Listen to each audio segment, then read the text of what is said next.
talk. This is the actual title of the talk. It's like, my team is way too big. What's the name of that new person? Oh, she's been here for a month. Are you sure? Is the culture of my startup scaling with all these new folks running around? How can I not turn into a bureaucratic dinosaur? How can I retain the startup feel or speed for everybody? I mean, what the fuck am I doing, man? I don't want to think about it. I don't have a beer. So that's like the actual title of the talk. And it is something that I've faced plenty of times, and I'm sure some of you can relate to this. Now, for those of you who are working in a startup, this is especially for you too, because you're at the receiving end of all this chaos. So I want to share something that's very specific and very practical that you can execute immediately after these 13 minutes. But to share that with you, I need to give you a bit of a vantage point of where this is coming from. So first off is that what can you do as founders? Well, guess what? You can't do shit. Like a lot of times the company is like way too big. You've got 40 or 50 people. You've got a managerial layer who's calling the shots and making decisions that you don't know anything about. So a lot of the times at this point is how do you work with the people who can do shit? Well, this point is also kind of scary. I'll tell you, like in my founder experience, I wake up one day and I look at a company of like 40, 50 people and I'm like, oh, I wish those times where just a few of us around a dinner table. I miss those good old days where we could just like move fast. I don't have to like get buy-in from other people. People just listen to whatever I say. There are a lot of times like I miss the speed that I have with smaller teams. And I'm wondering, oh, maybe I should have built a SaaS company. Maybe that would have like leaner and have a few people. But at this point in time, like you can't just fire everybody and reinvent your company. You built something. It's got a life of its own. You got to do something about it. But I'll tell you another reason why like this is a very exciting and fun time.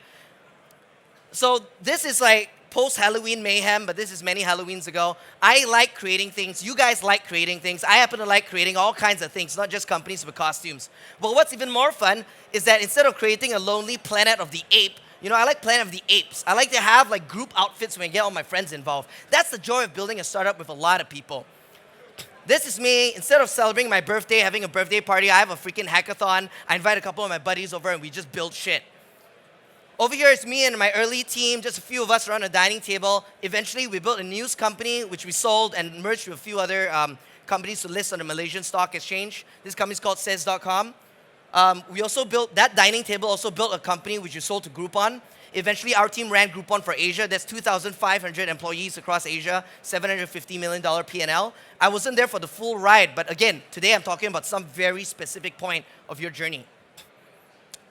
So today I'm with 500 startups and I see this lesson repeated over and over again to startups that I work with that start to scale.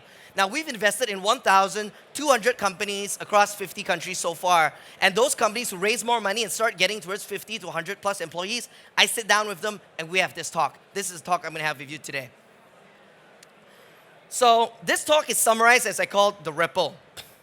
This ripple is based on the belief that any one of your employees in your company, no matter how many employees it has, can do one thing or do a few things. In fact, we're gonna do 5 things that can have an impact on your entire company. The moment your key employees feel that they have no impact on the company at all is the moment your company starts dying. So this ripple is a reminder on 5 specific things that any employee in your team can do to change and affect the company. So I'm going to start with the first thing. And if it's okay, because we have, I really want to impart this, right? It's going to be personal and it's going to be a bit theatrical. Okay, so these 5 key things are told in 5 stories. The first story was when my first job was in a startup. We had like 6 employees at the time. I was like employee number 7. And so this is the first week I had lunch. Oh no, sorry, this is my second story. Sorry, let me tell you the first story. Okay, so I grew up in Malaysia, spent my entire life growing up there, and I'm Chinese, my grandfather's Chinese, so we celebrate Chinese New Year. And what we do in Chinese New Year is like my dad would drive us back to our hometown about 4 hours away. Now, every year my dad would get lost driving to the same freaking location, right? He reliably gets lost all the time. So he's driving his car and he's getting completely lost. He's like, don't worry, I know where I'm going. I've done this before last year, which is getting lost. And he gets us onto these wrong small roads. Now my mom sits in the passenger seat and my mom goes, hey Khailee, can you tell your older brother to take over the wheel? Clearly dad doesn't know where he's going and he's not asking any directions and he's not even listening to the directions that he's asking for. And my mom's there like bitching about my dad trying to get us to my hometown. And my younger brother sits beside me and he's like, oh, every year, man, he's like bitching about my dad behind the back seat. Oh my God, dad doesn't even know how to drive, you know? Like, why can't older brother drive? And then my older brother's like, I don't want to drive, man. I just hate driving long distances. So we have this dysfunctional moment repeated year after year after year. So what's happening over here? My dad's trying to get us from A to B. He's the driver of this car. And he acts like he knows where he's going, but he's making a lot of mistakes. This is very normal when founders build companies, when team leaders drive new initiatives. Then we've got like supportive passengers, which I hope I am a supportive passenger because I'm not bitching there. I'm just trying to like give some positive energy, telling some jokes, make everyone happy, enjoy the ride there. Right? So I'm kind of like a supportive passenger. My mom's like a backseat driver. She's kind of quite useful, a little bit toxic sometimes, but she's generally useful in pointing out the right directions. And then my younger brother, I call my younger brother a backstabbing backseat driver. He's not even like a supportive backseat driver. He's there just bitching about my dad. He's not doing anything about it. Now imagine in your team, right? In your team, let's say you're like 50 people, and some people are drivers. They see a problem, you move fast, break things. Some people are moving fast, fixing things. They're driving initiative, they want to fix it. Now, look around your company. How many of these people are drivers? They may not know all the answers, but they're trying to drive an initiative, getting it from A to B. How many of these people are backseat drivers, just like trying to give out directions and generally useful, but sometimes toxic, but it's okay? And how many of these people are backstabbing backseat drivers? You have an all-hands meeting. Guys, we're going to make a pivot in this direction. This is our new revenue stream. You disband the meeting. They're like, oh, man, why can't he just like stick to one thing? You know, why does he change his mind all the time? Like, how many people in your company is actively bitching about you all the time? Now, at 50 people, if you've got enough drivers, just 5 or 6 functional drivers, you're in the right direction. You're going to do pretty well. If you have only 1 or 2 drivers and a whole bunch of backstabbing backseat drivers, you're completely fucked. And you're going to start doing some firing. You're going to have some hard talk. So this observation is very, very important for you to remind your staff and get them to choose who do they want to be in your team. Are they going to be drivers? Are they going to be supportive passengers? First to raise their hand and hop off to a new initiative? Or are they backseat drivers, generally helpful, sometimes toxic? Are they backstabbing backseat drivers? Get them to reflect on it. Ask them to make a decision for themselves. Are they drivers or not? And not everyone needs to be drivers, as long as we have less backstabbing backseat drivers. So this is the first thing. Remind them to choose their identity. Their individual choice on who they want to be is going to have a ripple effect throughout your company in a very big way. Second story. First week, I joined this startup. It had 6 people. So I'm joining employee number 7 and we're having lunch. So I'm there like eating my food, you know, just trying to like see what's going on. And we're having lunch with the CTO and with this developer, application developer we're talking to. So the CTO's name is Jiangti, and the application developer, his name's Khailee. So Khailee says, hey guys, this new CSS designer, man, I saw his code. His code looked a little bit sloppy. And then so Jiangti kept quiet for a moment. The CTO kept quiet for a moment. And then he put down his fork and then he put down his knife. And it's like, Khailee, Welly's not here, man. Why are we talking about Welly when Welly's not here? Later, we're going to go upstairs. We're going to call Welly together and then we're going to ask him about his so-called CSS code, all right? But we're not going to talk about Welly if he's not here. So, man, fuck, I'm just eating my shit. I'm like, oh, man, he put his fucking knife down. Shit just got serious. I was like there shivering. So I'm like, okay, I didn't bitch about Welly. I'm in the clear, man. So we go back to the office. And I sit down, and I'm like, whoo, that was awkward. And I was like doing my shit. Then Jiangti was like, Khailee, Welly, Khailee, you too, man. I was like, fuck, man, why am I involved? Okay, fine. So we walked together. We had a quick stand up. And Jiangti was like, all right, Khailee has an insight to share. Fuck. So Khailee was like, all right, so Welly, I was looking at the code that you just like deployed, man, and you looked like there was like some inconsistencies, man. Like I was just wondering what's going on.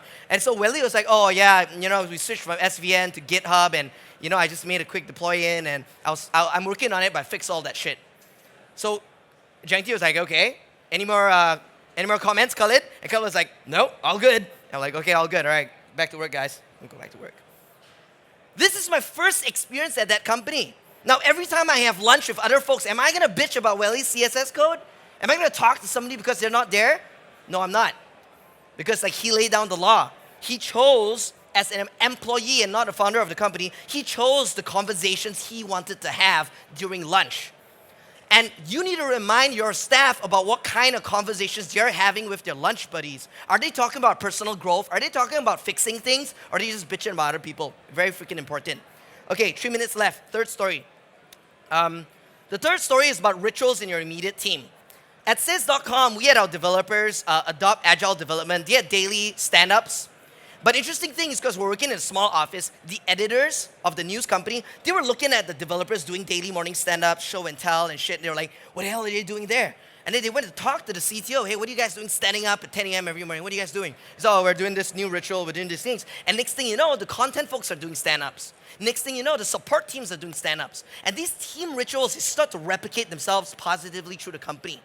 So your job as a founder, you need to remind your teams, right? What are the rituals they do with their teams? Can they invent and hack their own rituals so they can do what they want to do? Very important, choose your team rituals. Fourth thing, choosing a project that you can execute company-wide. 2 minutes left. This was back at the first startup I joined.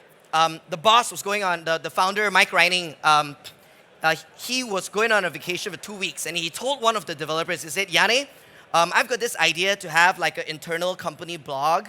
When we're very grateful for something or celebrating something, anyone can create a blog post. Do you think you can try to hack out a version 1 for me on that? And so Yane was like, okay, I'll think about it, I'll work on it. So Mike, the founder, leaves for his business trip. And then Yane wants to learn Ruby on Rails, and we're using PHP at the time. So he says, okay, I'm gonna build this shit in Ruby on Rails just for the fun of it. He talks to like one of our designers whose name is Wuhan. He says, Wuhan, I know you like designing useless icons for no reason. Like I've got a project just for all your stupid icons. We're gonna build a Ruby on Rails app that you can send a useless icon to somebody as a gift. So if let's say this dude done something for me, I say, hey, thanks for sending the PowerPoint deck on time for me. Really appreciate it. Here's like a Golden Globe Award, or whatever useless icon that is. So this app is called OneUp. Till today, that startup, 150 employees, doing 30 million in revenue, not a single drop of dollar of venture capital. They're still using OneUp till today. And it persists as like a very powerful project to share gratitude across the company. Now, of course, when Mike came back and said, oh, wow, a blog can do that? Well, of course, blog can't do that. But that's a company-wide project that an individual chose to do. Now, if you can empower or remind some of your employees that they can actually pick up on a project and execute it across company-wide, they can have a ripple effect throughout the company as well. Now, last but not least, with 40 seconds on the clock, one final way that not only an individual decision or an individual action of one of your staff can change. They choose their identity. They choose the conversation with the lunch buddies. They choose the rituals they want to have with the team. They're choosing a project they want to execute company-wide. One last thing they can do, not only to affect their company, but to affect like the rest of the world, is very simple. It's probably the simplest one. It's called share your story. How many times we've been here talking about how Zappos gives $3,000 if you don't want to work with the company after an interview? How many times do people talk about Google's 20% time? These stories are propagating throughout the world because these are real it's stories of effectiveness, stories of hope. So if your company has a story of something that worked really, really well, I'd like you guys to share that story in the same way I'm sharing mine. Now, in closing, this is a picture of my team right now. So that's like Dave McClure, the founding partner of 500, with Christine and Beji, and it's our CFO and our head of HR. We got together because we are now at 100 people, of which more than half of them joined in the past like 8 or 9 months. And we're piling on more people, launching more funds around the world. And like, I care a lot about these people. I want each and everyone who joins my company to have a great time, to have the best damn gig of their life. And I want you guys to have the same. So this is why I'm sharing my story. So with that, hope the ripple is useful to you. Now, it's your move. Thank you very much.